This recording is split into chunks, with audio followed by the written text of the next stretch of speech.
예수님은 누구신가? 누가복음 8장 22절부터 39절까지 29번째 시간입니다. 오늘의 말씀 함께 먼저 읽어보시도록 하겠습니다. 먼저 함께 같이 읽어보시죠. 시작. 하루는 제자들과 함께 배에 오르사 그들에게 이르시되 호수 전편으로 건너가자 하시매 이에 떠나 행선할 때 예수께서 잠이 드셨더니 마침 광풍이 호수로 내리치매 배에 물이 가득하게 되어 비티한지라 제자들이 나와 깨어 이르되 주여 주여 우리가 죽겠나이다 한데 예수께서 잠을 깨사 바람과 물결을 꾸짖으시니 이에 그쳐 잔잔하여 지더라. 제자들에게 이르시되 너희 믿음이 어디 있느냐 하시니 그들이 두려워하고 놀랍게 여겨 서로 말하되 그가 누구이기에 바람과 물을 명하여 순종하는가 하더라. 아멘. 오늘 누가복음 8장 22절부터 39절까지 말씀 공부할 텐데요. 크게 두 가지가 소개되고 있습니다. 먼저 오늘 제목 한번 생각해 볼까요? 제목 뭐라고요? 예수님은 누구신가? 예수님을 어떻게 고백하느냐에 따라서 나의 신앙의 색깔이 달라질 수 있습니다. 예수님이 누구라고 생각하느냐? 뭐 쉽게 얘기하면 이런 거예요. 예수님이 용한 의사 선생입니다. 그러면 뭐예요? 환자들이 가 갖고 고쳐 달라는 거죠. 그래서 사실은 병 고치는 은사 있는 교회에 환자들이 많이 몰려오는 것이 잘못하면 예수 그리스도께서 그만 그 의사이심에 집중하다가 보면 예수님의 참된 정체성을 잃어버릴 때가 참 많습니다. 유럽의 어떤 교회들은요, 성경 속에서 공부를 하다가 예수님은 사회개혁가로 고백한 사람들이 그래서 남미에 가서 해방신학을 만들었습니다. 그러니까 사회를 개혁하는 거죠. 그 다음에 또 어떤 사람들은 예수님을 아주 훌륭한 4대 성인 중에 한 분, 좋은 선생님, 그러면 예수님을 선생님이라 그러면 나는 어떤 사람이죠? 제자가 되는 거죠. 그러니까 예수 믿으면 그 좋은 거야. 착한 사람 되는 거니까. 윤리적, 도덕적 스승으로 생각할 경우에 나는 그냥 윤리적으로, 도덕적으로 착하게 살고자 하는 제자에 지나지 않는 거죠. 하지만 예수 그리스도가 거기에 그치는 게 아니라 하늘과 땅에 천지 우주 만물을 지으시고 창조하신 창조주이시고 우리를 너무너무 사랑해 주셔서 우리를 위하여 죽으러 오신 구세주로 고백할 때에는 예수님과 나와의 관계는 전혀 다르게 되는 거죠. 그래서 이 질문은 정말 중요한 겁니다. 당신은 예수님을 누구로 고백합니까? 당신은 예수님이 당신에게 어떤 의미를 가지고 있는가 하는 질문이에요. 오늘 배우는 두 본문, 본문은 하나이지만 두 가지 스토리가 여기 기록되어 있는데 두 가지 스토리가 전부 다 누가에 의해서 예수님은 도대체 어떤 분이신가 하는 것을 공부하기 위하여 우리에게 제기된 이야기라고 말할 수 있습니다. 그 첫 번째 스토리로 넘어가도록 하겠습니다. 22절에 보면 하루는이라고 표현됐죠. 하루는 그렇습니다. 근데 마가복음에서는 이렇게 표현하죠. 때가 저물어 어두운 밤중에 이렇게 시작을 합니다. 마가복음하고 비교해 보면 차이가 이렇게 나요. 그러니까 여기 누가복음에서는 이 시간이 밤중인지 저녁인지 낮인지 이게 잘 안 나오잖아요. 그렇지만 마가복음과 마태복음과 이 본문들을 쭉 살펴보면 예수님께서 하루 종일 병 고치시고 복음 전도하시고 귀신 들린 자 쫓아내시고 그렇게 고생 죽도록 하시다가 밤중이 돼서야 겨우 아마 시간으로 친다면 한 12시나 1시쯤 오밤중에 배를 타시고 가버나움에서 가시게 된 걸로 압니다. 누가복음에서는 그렇게 정확하게 때를 얘기하지 않습니다. 마가복음 4장 35절에 보면 그날 저물 때에 그렇게 됩니다. 그리고 어디로 갔느냐 여기 보면 호수 저편으로 건너가자 하시고 이제 호수 저편으로 갑니다. 호수 저편이 어디일까 하는 거죠. 어 여러분 그 지도 띄워 드렸는데 지도를 보면 좀 고구마처럼 생겼죠. 동그란 고구마처럼. 여기가 갈릴리 호수입니다. 이렇게 조그맣다 그래서 뭐 그렇게 작은 호수가 아닙니다. 엄청 큰 데죠. 자, 가버나움이 어딘지 글자 눈 좋은 사람은 한번 빨리 찾아보십시오. 그 찾기가 좀 힘들죠? 어 맨 위쪽에 똑 붉어진 왼쪽 약간 내려온 구석에 가버나움입니다. 가버나움. 맨 위쪽 왼쪽으로 한 3분의 1쯤 내려오면 거기 뭐라고 써 있는데 그게 가버나움이에요. 그리고 위쪽 꼭대기에서부터 오른쪽으로 동해인데 이제 오른쪽이 동해고 저 동쪽 해변가고 또 왼쪽이 서쪽 해변가인데요. 오른쪽 꼭대기에서부터 쪼끔 약 한 5분의 1쯤 내려오면 거기가 벳세다 있고요. 거기 아마 글자 볼 줄 아는 사람은 아마 볼 거예요. 그리고 위하고 아래 중간쯤에 어 갈릴리 호수 동편 해변가 중간쯤에 아주 짙은 글씨로 써 있는 게 바로 거기가 거라사입니다. 거라사. 어 가버나움에서부터 벳세다로 가려다가 돌풍을 만나 가지고 아마도 거라사 쪽으로 이렇게 가게 된 것 같아요. 자, 좀 23절 말씀 보시면 이에 떠나서 행선합니다. 배를 타고 쭉 가는데 예수님께서 어떻게 해요? 잠이 드셨습니다. 잠이 드셨다는 말 헬라어 단어는 성경 전체에서 여기 한 번밖에 등장하지 않는 아주 독특한 단어인데 졸도할 만큼 주무신다는 거예요. 누가 업어가도 모를 만큼 잠에 푹 들었다는 거죠. 잠에 드셨더니라고 표현했어요. 여기서 우리가 묵상할 한 가지 굉장히 중요한 사실이 하나 있습니다. 예수님 누구죠? 친히 하나님이시죠. 그러니까 신성과 인성을 함께 가지신 분이시죠. 그런데 그 하나님이 사람이 되셔서 이 땅에 오신 예수님이 바로 예수님이신데 그분이 피곤할 수 있었을까? 아니 남이 업어가도 못 깨지 못할 만큼 그렇게 깊이 잠을 잘 수 있었을까? 이게 질문입니다. 그러니까 소위 우리는 이렇게 말해요. "예수님 뭐 하나님이셨으니까 뭐 기적도 행하시고 능력도 있으시고 피곤치도 않으셨을 거다."라고 생각하는 경향이 있잖아요. 그렇지 않다는 거예요. 그렇지 않다는 거예요. 여러분 슈퍼맨이라고 하는 영화를 봤죠? 슈퍼맨에서 슈퍼맨은 어때요? 피곤할까요? 피곤하지 않죠.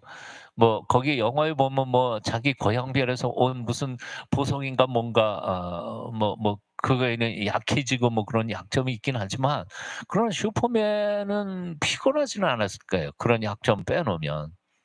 근데 예수님은 하나님이신데 피곤하셨다? 이게 뭘 의미하는 것일까요? 예. 이 예. 인성 100% 인성. 그러니까 우리가 예수님에 대한 고백에 있어서 교리에 있어서 아주 이해하기 힘든 게 바로 이겁니다. 예수님은 100% 하나님이시면서 동시에 100% 사람이시다 하는 것이 이해가 하기 굉장히 어려워요. 그래서 지금까지도 기독교 신앙에 있어서 가장 어려운 해석, 아직도 해석을 못하는 게 바로 이 예수님의 성품에 대한 겁니다. 예수님의. 그런데 이 이야기는 바로 이런 거예요. 예수님은 사람의 몸을 입고 이 땅에 오셨기 때문에 피곤하실 수 있으셨다는 거예요. 그러니까 지난날 그 전날 얼마나 힘들게 사역을 하셨으면 그냥 누가 여기 뒤에도 보면 그래요. 광풍이 호수로 내리침에 배에 물이 가득하게 되어 위태한지라. 뱃속에 어떻다고요? 물이 꽉 찼어요. 근데 24절에 가면 제자들이 나와 깨워 이르되, 그러니까 뱃속에 물이 가득 차서 철철 넘치는데도 물속에서 굴러다니시면서 주무셨다는 얘기예요. 이해가 돼요? 그만큼 피곤하셨다는 거예요. 자, 이 사실에 대하여 우리는 두 가지의 은혜를 받게 돼요. 첫째는 뭔고 하니? 이 히브리서 4장에 있는 말씀처럼 우리에게 있는 대제사장이 있으니 그는 우리의 연약함을 친히 체울하지 않은 자가 아니요, 즉 우리가 얼마나 연약한지를 친히 인간의 몸을 입고 오셨기 때문에 경험하신 분이라는 거예요. 이제 하나님이 하늘 꼭대기에 앉으셔서 인간을 창조하시고 인간의 연약함을 아시겠어요? 그런데 예수님께서는 인간이 되어 오셔서 인간이 얼마나 연약한지, 얼마나 유혹을 많이 받는지, 얼마나 힘드는지를 친히 경험해 보신 분이시라는 거죠. 그래서 히브리서 4장의 저자는 이렇게 말하는 거예요. 우리의 연약함을 다 아시는 대제사장이신 예수 그리스도께 나아가 담대히 그에게 요청하라는 거예요. 기도하라는 거예요. 아시잖아요, 주님. 우리가 얼마나 연약한 존재인지를요. 그러니까 우리 좀 도와주세요. 그 기도가 통한다는 거예요. 슈퍼맨은 뭐 피곤하지도 않는데 뭐 우리를 알겠어요. 우리의 심정을 어떻게 알겠느냐는 거예요. 자, 이게 첫 번째 위로가 되는 거예요. 그래서 우리가 기도할 때, 여러분들은 그런 기도를 해 봤는지 모르겠습니다. 기도할 때 내가 너무너무 힘들어. 너무너무 힘드는데 무슨 말을 해야 될지 모르겠어요. 기도는 하긴 해야 하는데 뭘 해야 할지 몰라요. 근데 어느 순간인가 내 마음하고 예수님 마음하고 통해 가지고 펑펑 울다가 밤중에 "주님 아시지요? 내 마음 아시지요?" 어떤 분들이 간증을 할 때 어떤 권사님은 그러시대요. "주님 아시지요. 아시지요." 그리고 밤새도록. 근데 그게 얼마나 큰 기도예요. 위대한 기도예요. 내 속에 있는 아픔과 고통을 이루 표현할 수 없지만, 그러나 주님께서 나의 아픔과 고통과 나의 고민을 아신다는 그 사실이 우리에게는 큰 위로가 된다는 거죠. 네. 두 번째 이 말씀이 우리에게 위로가 되는 것은 또한 이런 겁니다. 예수님께서 100% 하나님이시라 그랬잖아요. 근데 왜 그때에는 여기에서는 왜 하나님의 신성의 능력을 사용하지 않으셨을까 하는 거예요. 왜?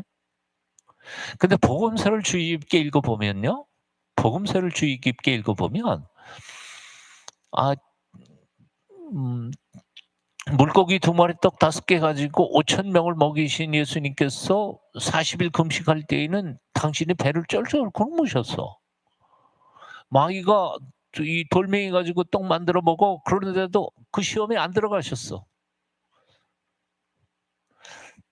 병든 사람 낫게 하고 죽은 사람 살리고 눈 먼 자 보게 하시고 귀 먹은 자 귀를 열려 주신 주님께서는 십자가 달려 고통당하시고 매 맞고 그러시는 동안에는 그 능력을 하나도 사용하지 않으셨다는 사실이에요.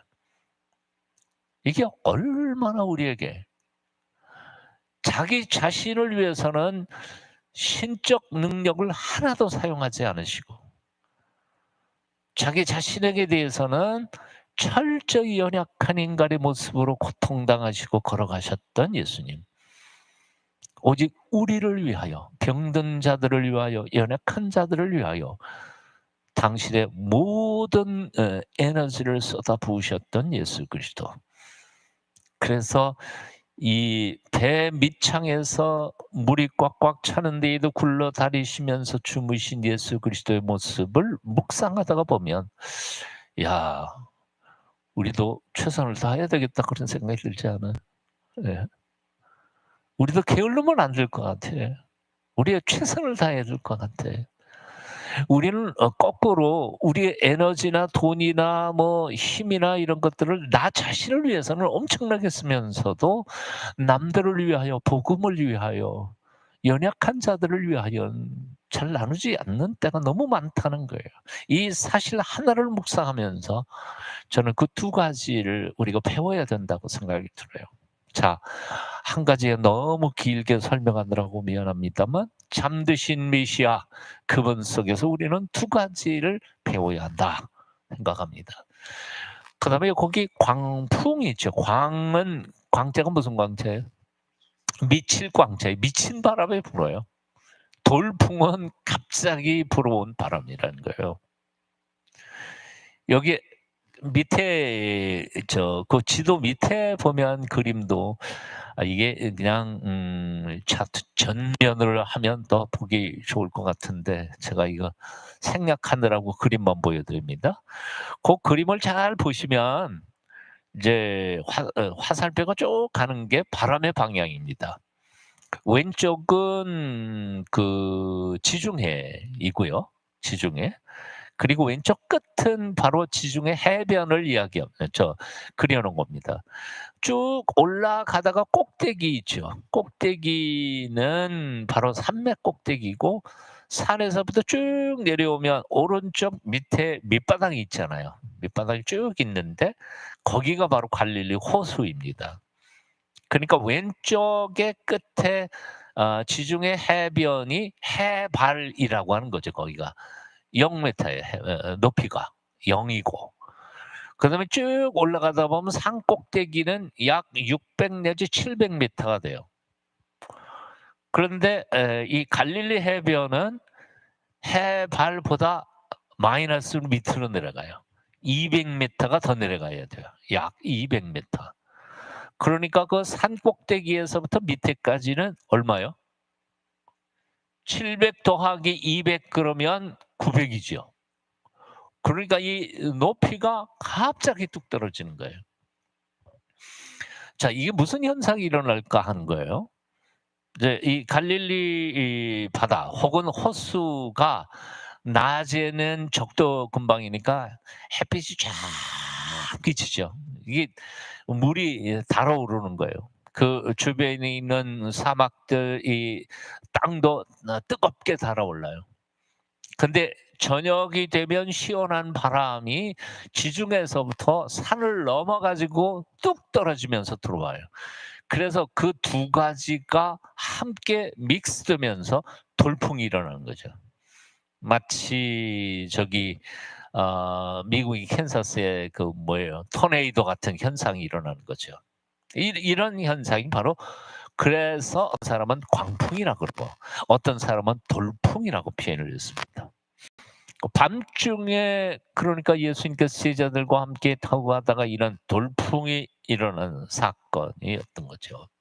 자, 그런데 한 가지 더 나와서 깨워 이르되 여기 뭐라고 돼요? 제자들이 주여 주여 우리가 죽겠나이다 하고 주여를 두 번이나 외칩니다.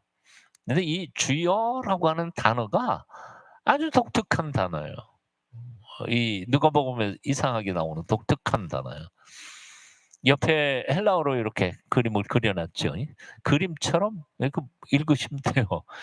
근데 사실은 헬라어가 읽기 굉장히 쉬워요. 왜냐하면 여러분들 중고등학교 다닐 때 수학 시간이나 뭐 물리 시간이나 이렇게 많이 익숙한 글씨들이기 때문에 그래요. 첫 글자는 A죠. 에라고 읽으면 되고요. 그 두 번째 글자는 파이잖아요. 그러니까 P예요.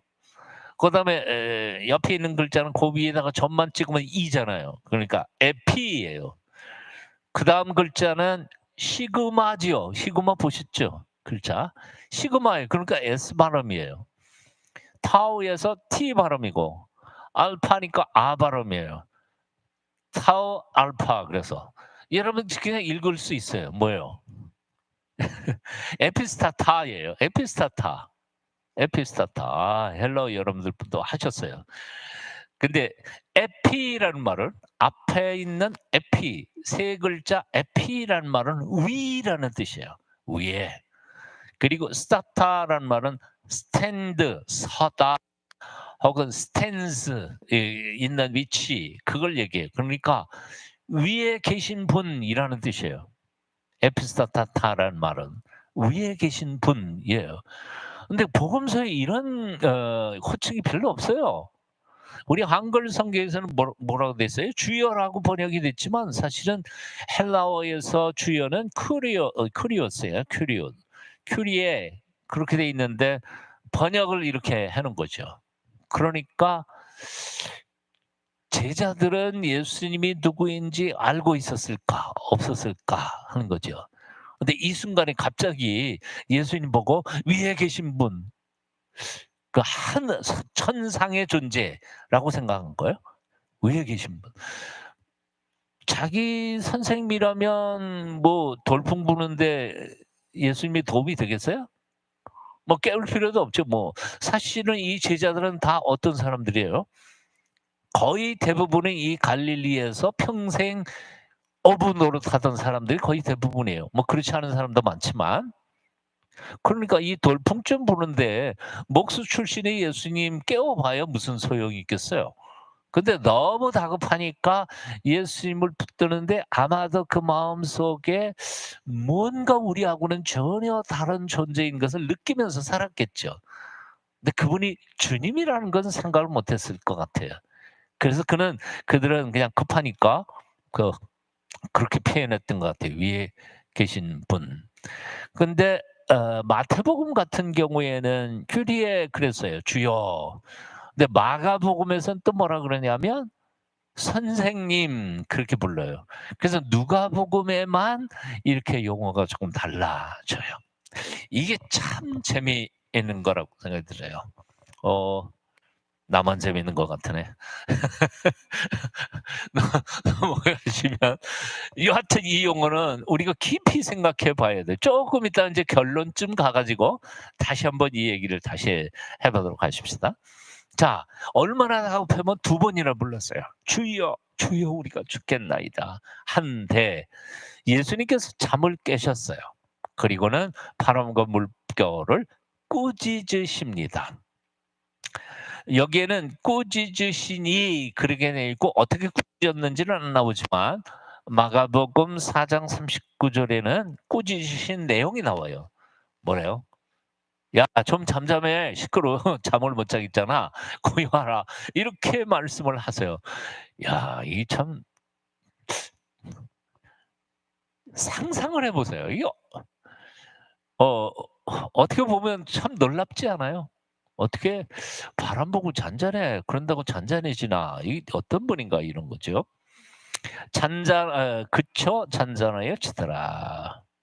그리고는 두 번째로 25절에 가면 제자들에게 이르되 너희 믿음이 어디 있느냐 하시니 하고 꾸짖었습니다. 이 꾸짖은 거죠. 꾸짖었다는 표현은 없지만 꾸짖었어요. 그러니까 꾸짖은 것이 두 번인데 첫 번째는 뭘? 바람과 물결을 꾸짖었고 두 번째는 제자들을 꾸짖었어요. 순서가 중요하잖아요. 예수님께서는 문제 해결부터 먼저 해요. 그리고 제자들을 가르쳐요. 근데 우리는 거꾸로 할 때가 많잖아요. 자신감들 혼 좀 내고 혼낸 다음에 그다음에 이제 집 청소하고 그런 거 아니에요? 예수님께서는 먼저 문제 해결부터 다 해 놓으시고 야, 어떻게 그렇게 믿음이 없냐. 그리고 이제 가르쳐 주시는 거죠. 참 재미있는 것은 마태, 마가, 누가가 다 말씀이 조금씩 달라요. 마가복음 4장 40절은 뭐라고 돼 있어요? 어찌하여 이렇게 무서워하느냐? 무서울 거 하나도 없어. 내가 천지를 지은 창조주 하나님이고 내가 주인데 나와 함께 있는데 뭘 이렇게 두려워하냐? 근데 너희가 어찌 뭐라고요? 믿음이 없다고 말씀하세요. 믿음이 없다. 그런데 마태복음은 믿음이 작은 자라고 말씀하세요. 믿음이 작은 자. 그리고 믿음이 있긴 있는데 작은 거예요. 근데 누가는 뭐라 그래요? "너희 믿음 어디다 뒀어? 어디다 둬 놓고 지금 두려워하고 걱정하고 있어?" 그래서 어떤 분은 이렇게 참 재밌게 설명을 했어요. 마가는 굉장히 무뚝뚝하게 제자들을 꾸짖었다. 마태는 선생님처럼 음? "야, 왜 그렇게 믿음이 없냐? 믿음이 적냐?"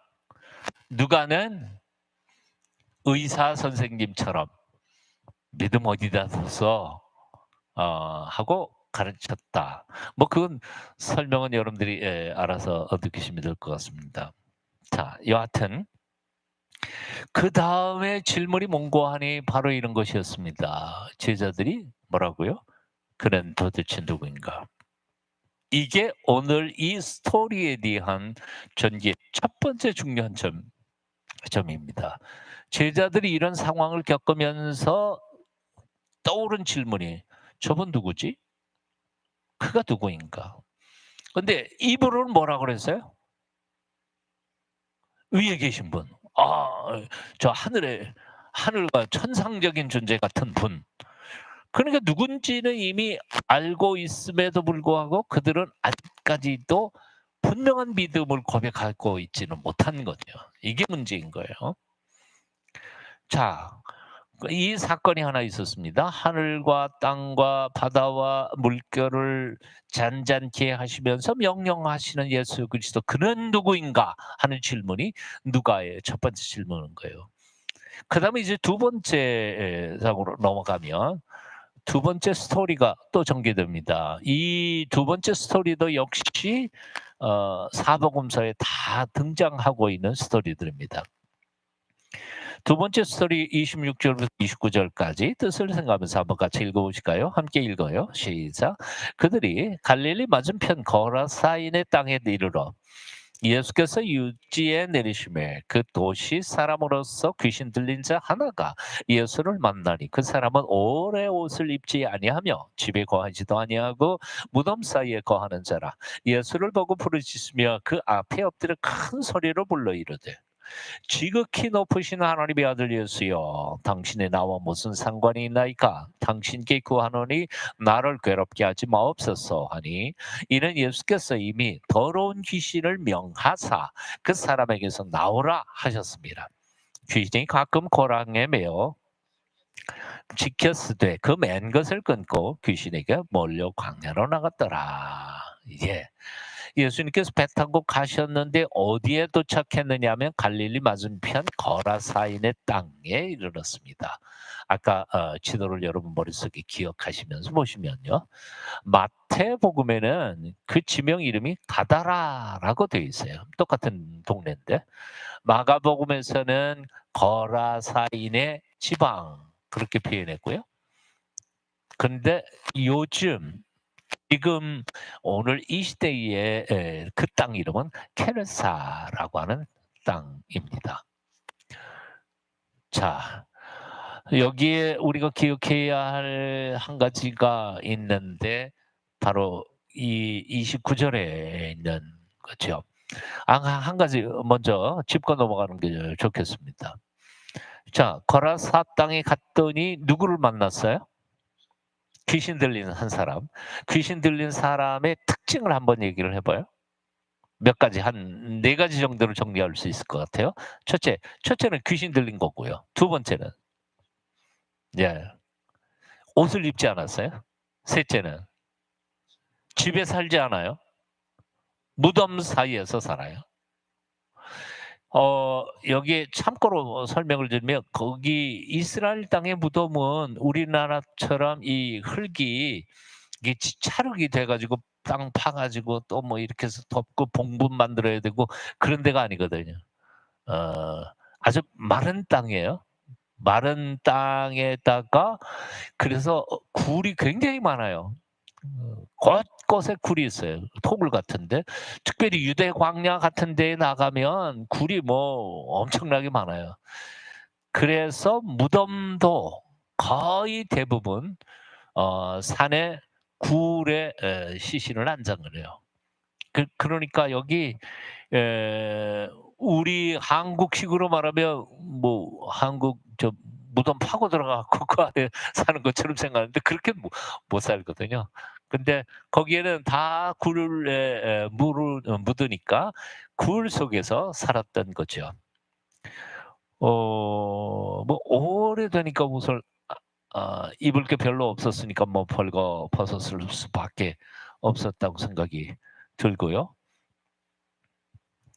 가장 중요한 특징 중에 하나는 바로 29 절에 나옵니다.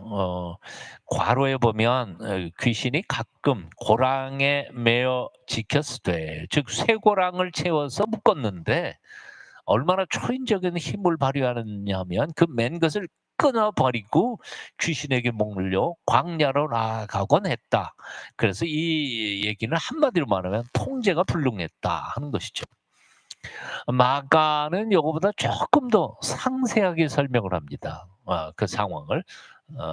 뭐라고 돼 있냐면 마가복음 5장 5절에 보면 밤낮 무덤 사이에서나 산에서나 무덤에서도 소리 지르고 산에 올라가서도 소리를 지르고 늘 소리를 지르며 돌로 자기 몸을 해치고 있었더라. 괴로우니까 돌로 치고 피투성이가 돼서 그러고 살았던 거죠. 마태복음 8장 28절에 보면 그들은 이 설명을 안 했는데요. 마태, 마가, 누가에는 이 귀신 들린 사람이 마태에서는 2명으로 나와요. 마가하고 누가에는 1명으로 나오는데 왜 이 차이가 나는지에 대하여 신학자들이 굉장히 연구를 하는데에도 이것은 해석 불능 그 난해 구절 중에 하나로 퀴즈로 해요. 오늘 공부하시는 여러분들이 그걸 좀 연구를 하셔서 해답을 나오시면 아마 유명한 신학자가 될 것 같아요. 근데 여하튼 그래서 마태복음에서는 뭐라고요? 그들은 그렇게 써 있습니다. 몹시 사나워 아무도 그 길로 지나갈 수 없을 지경이더라. 굉장히 무서운 동네였죠. 자, 27절로 다시 돌아와 보면 예수께서 육지에서 내리심에 그 도시 사람으로서라는 표현이 나옵니다. 도시 사람. 그 거라사 지방이 광야인 것 같지만 사실은 그 주변에 폴리라고 해서 메가폴리, 메가라는 말은 많다는 뜻이고요. 폴리스는 도시라는 뜻입니다. 그러니까 도시들이 몇 개 형성이 돼서 거기 도시에서 살던 사람인데 도시에서 아마 여러 가지 스트레스를 받고 더 이상 거기서 살 수 없으니까 도망 나온 거죠. 탈출해서 이 광야로 도망 나와서 귀신에게 휩싸여서 그렇게 살고 있었던 모습입니다. 비참한 모습이었던 거죠. 자, 그런데 그다음 사람이 뭐라고 얘기냐면 그 28절에 있는 것처럼 그 앞에 엎드려 예수님께 엎드려서 큰 소리로 부르면서 이렇게 말했다. 아까 우리가 읽었습니다만 어 여기 신앙 고백이 분명하게 나왔죠. 예수님을 누구라고 불러요? 하나님의 아들 예수요. 아주 정확하게 표현하고 있어요. 하나님의 아들이신 예수요. 라고. 아까 우리가 돌풍 속에서 제자들이 "이 사람 누군가?" 하고 질문을 해냈죠. 근데 이 사건을 딱 풀어가면서 누가는 이 사람이 누군지에 대하여 귀신 들린 사람의 입을 통해서 지금 해답을 주고 있는 거죠. 바로 하나님의 아들이신 예수이시다라고 고백하는 거예요. 근데 여기 보면 "나를 괴롭게 하지 마옵소서."라고 요청을 합니다. 왜 나를 괴롭게 하지 마옵소서라고 요청을 했을까? 29 절에 보니까 그 사람에게서 나오라 하고 이미 말씀하셨기 때문이었다는 거죠. 말씀하셨기 때문에 그다음 구절을 가면 더 깊은 다른 내용이 있지만 그거는 그때 가서 설명을 하도록 하고요. 이 귀신은 뭐라고 그랬냐면 "나를 괴롭게 하지 마옵소서."라고 했지만 사실 예수님께서는 괴롭게 하려고 오신 분이 아니라 뭐라고요? 자유케 하려고 오신 분이셨습니다. 바로 이것이 누가가 다시 더 분명하게 예수님의 정체성에 대하여 설명하는 내용입니다. 그다음 본문 마지막 본문을 한번 마지막 본문인가요? 하나 더 있네요. 30절부터 37절까지 한번 같이 읽어봅니다. 시작. 예수께서 네 이름이 무엇이냐 물으신즉 이르되 군대라 하니 이는 많은 귀신이 들렸습니다. 무적의 영으로 들어가라 하지 마시기를 간구하더니 마침 그것에 많은 돼지떼가 산에서 먹고 있는지라 귀신들이 그 돼지에게로 들어가게 허락하심을 간구하니 이에 허락하시니 귀신들이 그 사람에게서 나와 돼지에게로 들어간 그 떼가 비탈로 내리더라. 호수에 들어가 몰사하거늘 치던 자들이 그 이루어진 일을 보고 도망하여 성내와 마을에 알리니 사람들이 그 이루어진 일을 보러 나와서 예수께 이르러 귀신 나간 사람이 옷을 입고 정신이 온전하여 예수의 발치에 앉아 있는 것을 보고 두려워하거늘 귀신 들렸던 자가 그가 어떻게 구원받았는지를 본 자들이 그들에게 이르되 거라사인의 땅 근방 모든 백성이 크게 두려워하여 예수께 떠나가시기를 구하니라. 예수님께서 그 귀신에게 이렇게 묻습니다. 이름을 묻는다는 것은 그 정체성을 드러내기 위한 것이죠. 너 누구야? 라고 말한 거죠. 그런데 뭐라고 대답합니까? 군대라 그렇게 대답합니다. 마가복음 5장 9절에서는 이렇게 표현해요. 내 이름은 뭐라고요? 군대니 똑같은 얘기죠. 근데 그 다음에 설명을 붙여요. 마가복음에서는 우리가 많음이리이다. 요게 정체성이 왔다 갔다 하는 거죠. 내 이름 이거는 단수예요. 나의 이름. 근데 우리가 많음이니라. 이건 복수로 갑자기 바뀌어 버렸죠. 왜냐하면 우리 속에 한 인격 속에 수많은 귀신이 들어가 앉았기 때문에 그래서 우리가 많다고 고백합니다. 자, 여기 군대라는 말은 헬라어가 아니라 라틴어로 쓰였어요. 라틴어 레기온이라고 하는데 그 레기온이라는 말은 군단이라는 뜻이에요. 로마 군대의 군단이에요. 근데 로마 군대의 군단은 병력의 그건데 약 한 병사가 2,000명 정도 되는 병사들이 일개 군단 이름이에요. 그러니까 일개 군단의 귀신이 한 사람의 인격체 속에 들어갔으니까 이거 뭐 얼마나 정신없겠어요. 어떤 사람들은 이것을 귀신으로 해석하지 않고 요즘 뭐 과학적으로 뭐 이렇게 설명하려고 하는 신학자들 중에는 이것을 정신분열증이라고 설명을 해요. 정신분열증이 뭐죠? 다인격체가 속에 들어간 거죠. 뭐 우리의 욕망이 하도 많으니까 이런 욕망 저런 욕망 그러니까 욕망과 욕망이 나를 찢어서 한 몸이 살 수 없는 통일된 인격을 가지고 살지 못하는 존재. 이게 얼마나 고통스럽겠느냐 하는 거예요. 욕망이 2개만 들어가도 힘들 것 같아요. 이렇게도 하고 싶고 저렇게도 하고 싶은데 양쪽 다 포기할 수 없어. 근데 2개는 다 가질 수는 없어. 얼마나 힘들겠어요. 응? 근데 그게 2개가 아니고 2,000개의 욕망이 우리 속에서 한다면 뭐 미치고 팔딱지겠죠. 정말 그런 현상이에요. 자, 그런데 이것을 또 다른 신학자는 참 재미있는 해석도 합니다. 이것도 일리가 있다는 생각이 들어요. 가버나움의 로마 군대의 집결지라고 그랬잖아요.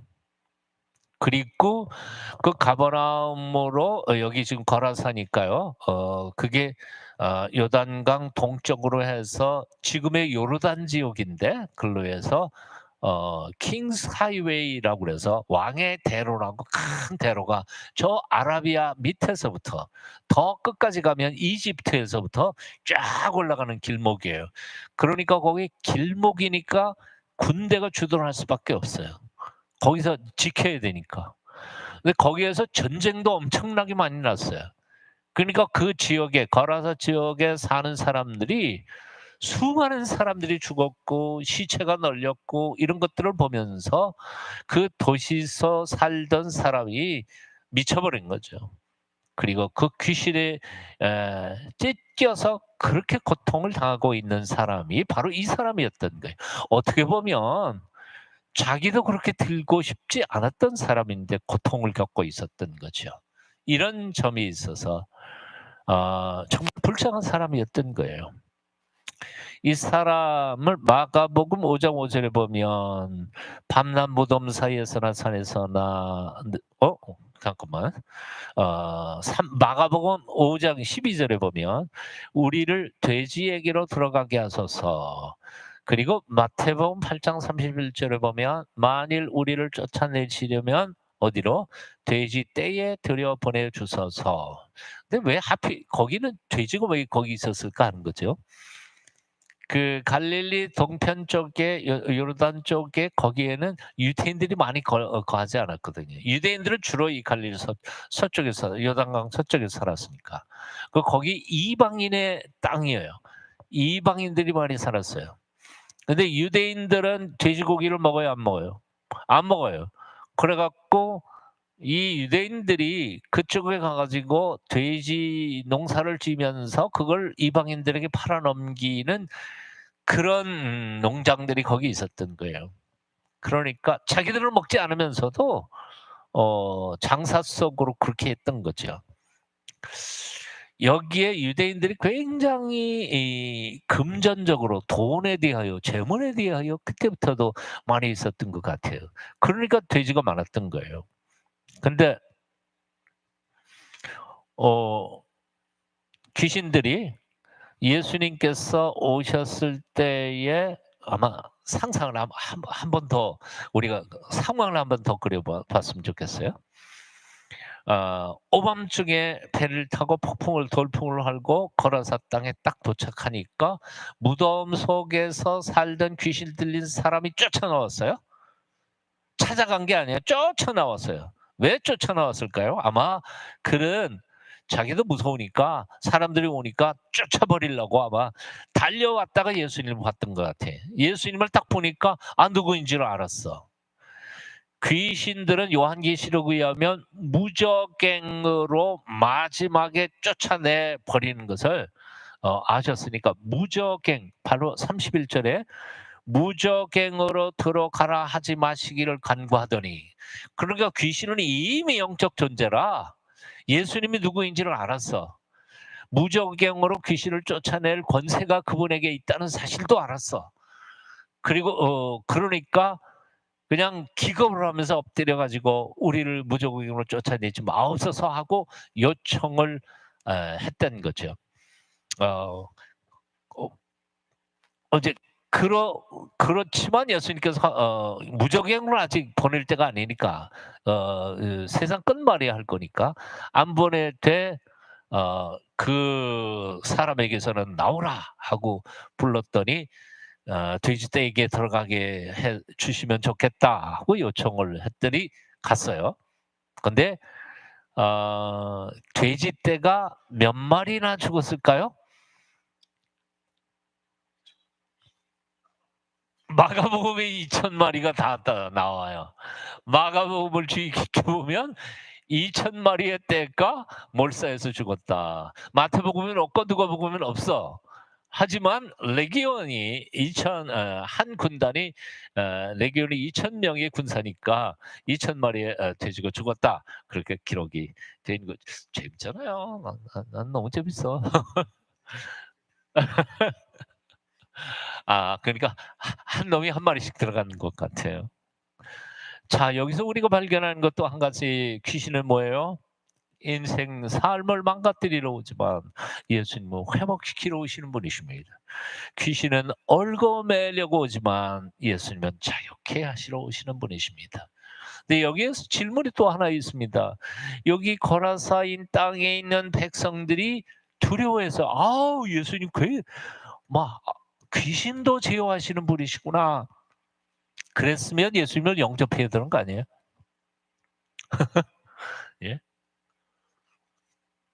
수가성 여인들은 이 수가성 여인을 만났잖아요. 거기서 수가성 여인에게 복음을 전도받은 그 수가성의 사람들은 예수님께 달려 나와 가지고 함께 살기를 요청했어. 요한복음 4장에 보면 그래요. 더 머물러 주시면서 말씀도 전해 주시고 영생을 여겨 주십시오 하고 요청했는데, 여기 이 동네 사람들은 뭐예요? 떠나시기를 요청했어요. 왜 그랬을까 하는 거예요. 왜? 첫째는 두려워서, 두 번째는 예수님이 있다가 보면 돼지 다 죽어버릴 테니까 물질적인 손해 때문에. 두 가지 이유를 우리가 가정해 볼 수는 있는 거죠. 자, 예수님이 어떤 때는 두렵죠. 어떤 때들을 죄 졌을 때. 당연합니다. 당연한 거예요. 죄 졌을 때. 그래서 두려움을 극복하고 오히려 두려울 때에는 주님 앞에 회개하면서 그의 은총을 구하는 것이 신앙의 자세이지만, 여기 거라사 지방에 살던 사람들과 똑같이 우리 그리스도인들도 두려워서 오히려 예수님을 배역하고 교회를 비난하고 욕하고 예수님을 떠나서 도망다니는 불쌍한 영혼들이 세상에 얼마나 많은지 몰라요. 위해서 기도해야 할 것이라고 생각합니다. 마지막 본문 우리 함께 같이 읽어봅니다. 시작. 예수께서 배에 올라 돌아가실 때 귀신 나간 사람이 함께 있기를 구하였으나 예수께서 그를 보내시며 이르시되 집으로 돌아가 하나님이 내게 어떻게 큰 일을 행하셨는지를 말하라 하시니, 그가 예수께서 자기에게 어떻게 큰 일을 행하셨는지를 온 세상 전파하니라. 아멘. 자, 예수님 돌아가라 그러셨어요. 근데 주님께서 따라오는 것을 허락하지 않으시고 있는 자리에서 내게 이루어졌던 일들을 전하라. 예수님의 제자가 된다는 것은 무엇을 의미하는 것일까 하는 겁니다. 예수님을 따라간다. 너는 나를 따르라. 내가 너로 사람 낚는 어부가 되게 하겠다 하고 말씀하셨을 때, 예수님을 따라간다는 것은 무엇을 의미하는 걸까? 이것을 우리가 분명하게 대답을 해야 될 거라고 생각 들어요. 예수 믿으면, 믿음이 굳건해지면 다들 신학교 가고 선교사하고 목사하고 그래야 되는 거 아니라는 거예요. 삶의 현장에서, 네가 있는 자리에서 내 삶에 이루어진 구원의 놀라운 역사를 내 주변의 사람들에게 선포하고 소개하고 나누는 것, 그것이 바로 예수님의 뒤를 따르는 제자의 삶의 모습이라는 거죠. 네? 이건 굉장히 중요한 가르침이라고 생각해요. 이제 오늘의 말씀을 좀 정리를 해보면 이렇습니다. 예수님, 그분은 누구이십니까? 첫째, 하늘과 땅과 물결과 바다를 잔잔케 하시는 천지의 주제이십니다. 예수님은 누구십니까? 두 번째로, 영계의 주인이시기도 합니다. 귀신까지도 정복시키시고 하시는. 그 다음에 예수님은 누구십니까? 여기 왜 하필이면 사랑의 추적자가 왜 나왔을까 궁금해 하실지 모르지만, 보세요. 예수님께서 배 타고 가버나움에서 왜 오밤중에 거기 돌풍 맞으시면서 거라사까지 가셨겠어요? 거라사 가셨다가 아무 일도 안 하고 광인 하나 고치고 다시 가버나움으로 돌아가신다고요. 예수님의 행적을 보면. 예. 예수님은 그 거라사 무덤 속에서 고통당하는 한 영혼을 위하여 그 오밤중에 너 그렇게 피곤한데 배 밑창에서 굴러다니시면서까지 그렇게 피곤한 몸을 가지시고 그 밤중에 거라사를 찾아가신 이유는 바로 그 영혼을 자유케 하기 위하여, 사랑의 추적자이신 예수 그리스도를 오늘 여기서 발견합니다. 내가 어느 곳에 어떤 모습으로 있든지 예수님께서는 우리를 찾아오셔서 내가 너 사랑해, 그러니까 힘내 말씀하시는 분이 하나님이시지요. 네. 구약 성경에 또 내가 너를 사랑한다.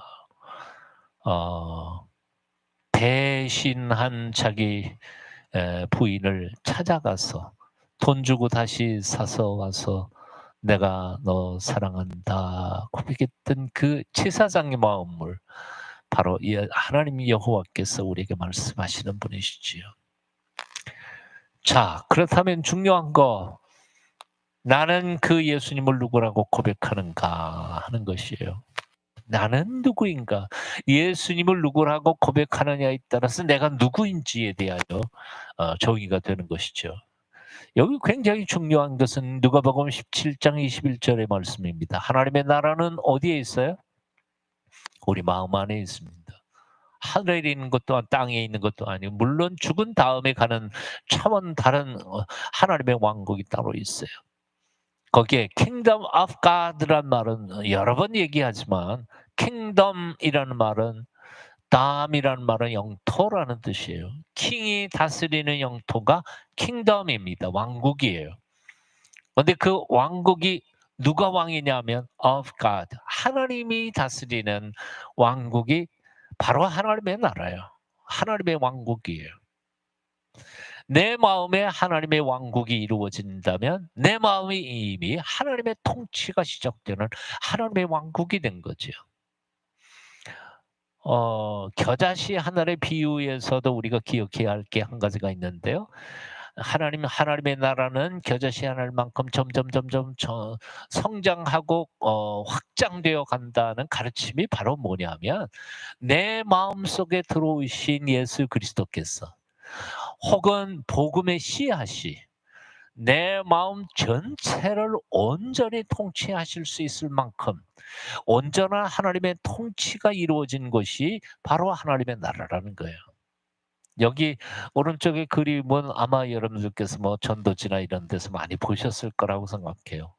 사형리 책자에 나오는 것이죠. 그러니까 맨 왼쪽은 뭐예요? 예.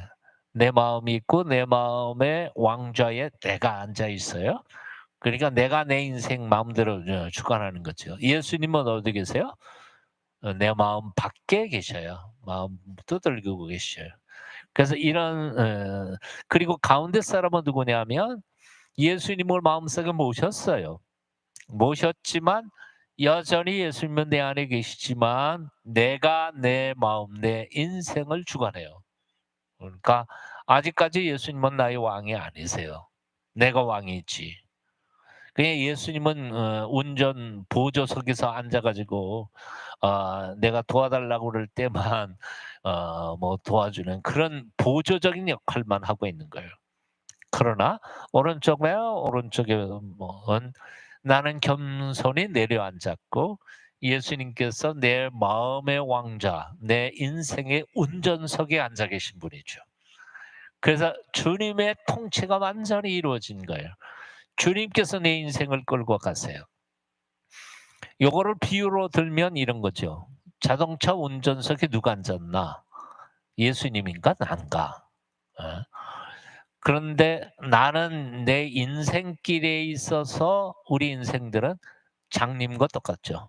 그야말로 내일 뭐가 될지 모레 뭐가 일어날지 몰라요 우리는. 근데 눈이 먼 사람이 운전을 하고 자동차 간다면 이게 어떻게 되겠어요? 뭐 여기 쳐박고 저기 쳐박는 건 당연한 거죠.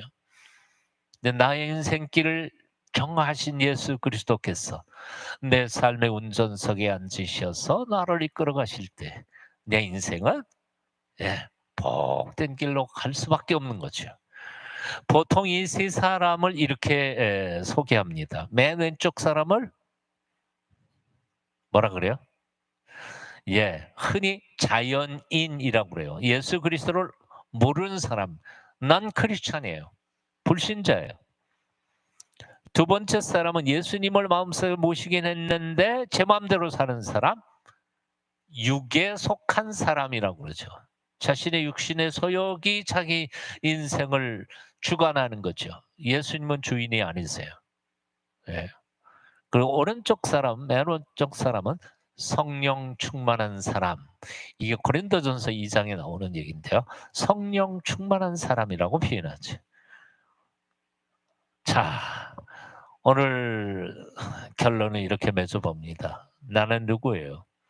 예수님은 내게 누구예요? 주인이십니까? 나의 왕이십니까? 정말이요? 아니면 이제까지 수많은 그리스도인들, 교인들이 예수님을 전능하신 나의 도우미 정도로만 생각하고 제멋대로 제 인생을 살아가면서 예수님의 통치를 허락하지 않는, 그래서 엄청나게 고통과 시련과 염려를 품고 살아가는 실패하는 인생을 살고 있지 않는가, 한번 깊이 생각해 보면 좋겠습니다. 자, 주님 따라가는 삶을 앞으로는 주님 안에서 승리하면서 풍성한 열매 거두면서 살아가는 주의 백성들이 다 되셨으면 좋겠습니다. 오늘 말씀 중에 한 가지라도 기억나는 게 있으시면 이제 붙잡고 잠깐 동안 묵상하는 시간 가지도록 하겠습니다. 잠깐 묵상하십시다.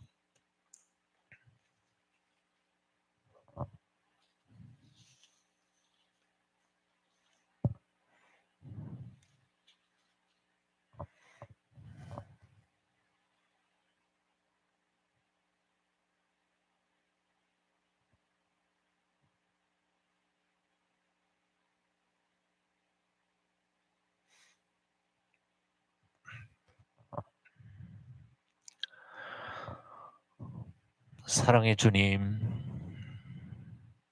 주님을 믿는다 하면서도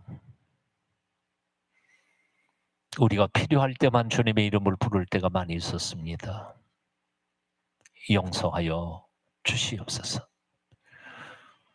하늘과 땅을 지으신 창조주 하나님, 우리를 너무너무 사랑하셔서 기꺼이 목숨을 내던져 우리를 위하여 하늘문을 열어주신 사랑의 주 예수님, 주님의 사랑을 마음속에 깊이 새기며 우리 또한 그렇게 남은 삶 동안만큼은 주인으로 모시고 우리 인생의 구석구석을 주님의 손길로 통치하여 주시어서 하나님께서 마음껏 우리의 삶을 통해 영광 받으시는 삶 살게 도와 주시옵소서. 오늘도 이 성경 공부에 같이 한 모든 이들 마음 가운데 주인이 되어 주시어서 그 삶이 다 복되고 승리하는 삶이 되게 해 주실 줄 믿사옵고 예수님의 이름으로 기도하옵나이다. 아멘. 하늘에 계신 우리 아버지, 아버지의 이름을 거룩하게 하시며 아버지의 나라가 오게 하시며 아버지의 뜻이 하늘에서와 같이 땅에서도 이루어지게 하소서. 오늘 우리에게 일용할 양식을 주시고 우리가 우리에게 잘못한 사람을 용서하여 준 것 같이 우리 죄를 용서하여 주시고 우리를 시험에 빠지지 않게 하시고 악에서 구하소서. 나라와 권능과 영광이 영원히 아버지의 것입니다. 아멘.